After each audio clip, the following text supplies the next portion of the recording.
मेरा नाम कोमल है। मैं दिखने में बहुत खूबसूरत और मस्त हूँ। मेरे पति पैसा तो बहुत कमाते हैं। रही बात मेरे शौक पूरा करने की, तो उनके पास बिल्कुल भी वक्त नहीं है। जब भी वह रात में घर आते तो 1 बजे तक अपने कारोबार के कॉल अटेंड करते रहते थे। ना ही मुझे मेरे दिल का हाल जानना चाहते थे और ना ही मुझे प्यार करते थे। बस जल्दी जल्दी 2 मिनट में सारा काम तमाम कर देते थे।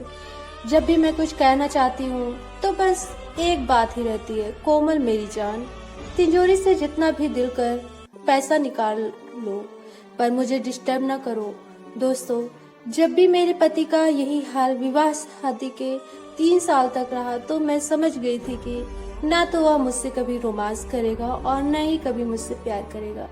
मेरी एक सहेली थी बिंद्रा कौर, मेरी एक सहेली थी रविंद्रा। उसका भी इसी तरह का पति था। वह उससे तंग आ गई थी और उसने अपने पति से तंग कर एक फ्रेंड बना लिया। अब उसके साथ ही धीरे धीरे मैं भी सोचना शुरू किया कि मेरी भी इच्छा को पति पूरा नहीं कर सकता। मुझे भी इसके लिए कोई पहल करनी चाहिए। मेरे मोहल्ले में 2 आवारा लड़के थे जो मुझे बहुत पसंद करते थे। वह दोनों रितेश और महेश मुझे भाभी भाभी कहकर पुकारते थे। मैंने सोच लिया था कि मैं इन लड़कों को रोजगार दूंगी। मैं तुरंत रितेश और महेश को फोन लगाया और घर बुला लिया। दोनों बहुत हैंडसम थे, हमेशा आधी बाही की टी शर्ट और जींस पहनते थे। दोनों खुशी खुशी मुझसे बात करने लगे। मैंने कहा, हेलो बच्चों, कैसे हो तुम दोनों? मैंने हंसकर पूछा। दोनों बड़े खुश थे क्योंकि आज उनको मुझसे बात करने का मौका मिल गया था। क्या करे भाभी, इन दोनों हम लोग थोड़ी टेंशन में हैं। बस कोई काम धंधा ढूंढ रहे हैं। कोई 15,000 की नौकरी भी मिल जाती तो हमारा काम चल जाता। लेकिन ये रितेश बोले, मेरे प्यारे देवर, समझ लो तुम्हारी नौकरी मिल गई। आज मैं तुम दोनों को काम दे रही हूँ। मेरे लिए काम करोगे?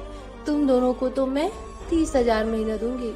इसके बदले तुम दोनों दोपहर 11 बजे से 4 बजे तक मेरे घर में मेरे साथ रहना और मेरी अधूरी इच्छाओं को पूरा करना। मैं जिस तरह से कहूँगी वैसे ही आपको करना पड़ेगा। वैसे तुम दोनों को करना पड़ेगा। जिस तरह मैं कहूँगी, जैसे कहूँगी वैसे तुम दोनों को करना पड़ेगा और अपना बेस्ट परफॉर्मेंस देना पड़ेगा, जिससे मुझे ज़्यादा खुशी मिलेगी। मैंने कहा। मेरा ऑफर सुनते ही खुशी से दोनों बोले, हमें आपका ये काम पसंद है, हम दोनों कल ही काम पर आ जाएंगे। महेश बोला, हाँ भाभी, हम मेहनत से काम करेंगे और खूब मजा देंगे। रितेश भी बोला, मैं भी खुश हो गई।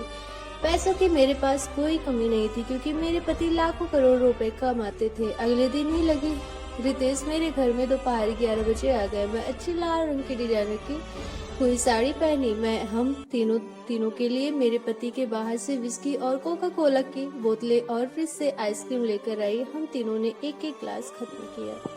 हल्का हल्का नशा होने लगा। मेरे पति के पास वक्त तो नहीं था, लेकिन पैसा बहुत कमाल का कमाते थे। उनके पैसों का हमने इस्तेमाल किया और दुनिया के सभी सुख मैंने प्राप्त किए और एक हैंडसम लड़के आगे मिलते गए एक से एक, और मैं अपनी जिंदगी में आगे बढ़ती गई। दोस्तों, आपको स्टोरी पसंद आई हो तो जरूर बताना। ऐसे ही नेक्स्ट स्टोरी देखने के लिए हमारे चैनल को सब्सक्राइब जरूर कर लेना और वीडियो पसंद आया हो तो लाइक शेयर सब्सक्राइब जरूर करना। Thank you.